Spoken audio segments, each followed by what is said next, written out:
In my experience, the most common question that people ask when they find out that someone is in an abusive relationship is, why don't you just leave? And in my opinion, that is a pretty unhelpful question to ask, because it can come off as being quite accusatory, but also if you think about it, there isn't really a good or satisfactory answer to that question. Now, I think that this question comes from one of two places. The first one is a place of confusion. If you're in the early stages of a conversation with someone and you've just found out that they are in an abusive relationship, your gut instinct may be to ask, but why don't you just leave? And that is probably because you haven't yet understood the extent of the psychological, emotional, and maybe even physical imprisonment that they are in. So for those of you, hopefully this video will shed some light on why it's not that simple as just leaving. The second place that this question can come from is a place of frustration. This is where you have known for a long time that this person is in an abusive relationship and you are fed up.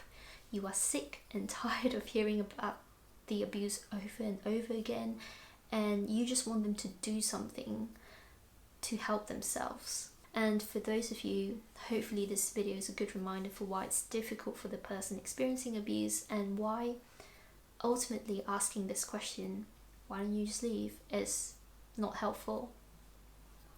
So here are some reasons that I can think of for why people struggle to get out of abusive relationships. Maybe they have children together. Maybe they are financially dependent on the person abusing them. Maybe they are emotionally dependent.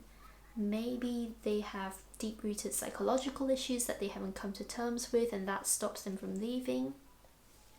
Maybe they have nowhere else to go. Maybe the abusive person is a parent and literally can't get away from them in more ways than one. Maybe they or loved ones have been threatened or physically harmed in the past to prevent them from leaving. Now, these are not necessarily good reasons why someone should stay in an abusive relationship, but they certainly do provide an explanation for why someone may be stuck in one. Most importantly, recognize that the abusive person may not always have been violent or abusive. I'm not sure anyone would get involved with someone who is violent towards them at the start of the relationship. So what that means is, in the earlier stages of the relationship, or maybe even the current stage, there is likely to be mutual affection, care, love, understanding, a sense of belonging, and maybe even commitment. So if you love and care for someone and you're committed to them, and maybe you throw in a sprinkle of psychological and abandonment issues, then that is a very good recipe for a situation where you constantly make up excuses for the times where the other person physically hurts you. Again, I'm not saying that that is right or that it's a good reason to stay in an abusive relationship, but it does add a layer of complication to what is already a difficult situation. Also recognize that even if someone does intend to leave, there may be many things that are stopping them from taking action right now. Maybe they're thinking of their children's welfare. Although in my opinion, if you're thinking of your children, you should probably leave. Maybe it's fear of the unknown. Maybe you're afraid of what comes next. The abuse is horrific, but it is a known quantity. Sometimes the idea of big life changes can be so unsettling or terrifying that people opt to stay in their comfort zones instead, even if it's dysfunctional and even if it doesn't serve them whatsoever. Another reason why I think some people struggle to get out of abusive relationships is due to a concept called learned helplessness. Now, this is where people start to think, what's the point? Why even bother? Why try? I can't do it anyway, it's not going to happen.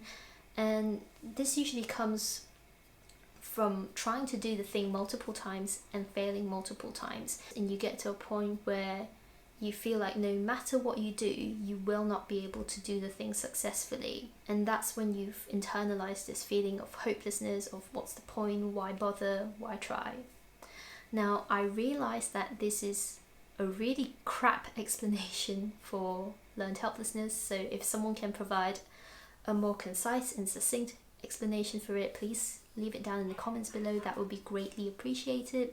But let's try and apply this to someone who is, say, in a domestic abuse situation, for example.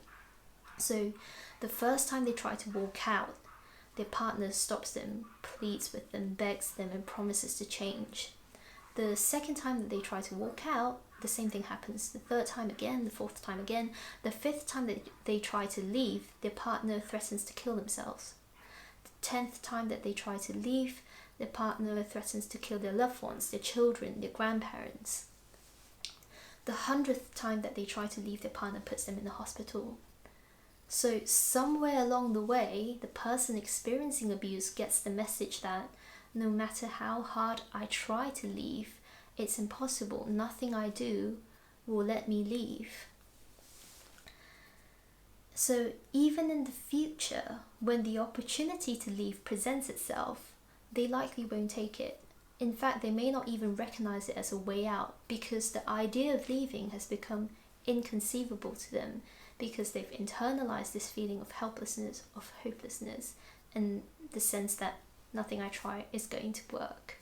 So hopefully now you see why asking the question, why don't you just leave, is ultimately not very helpful.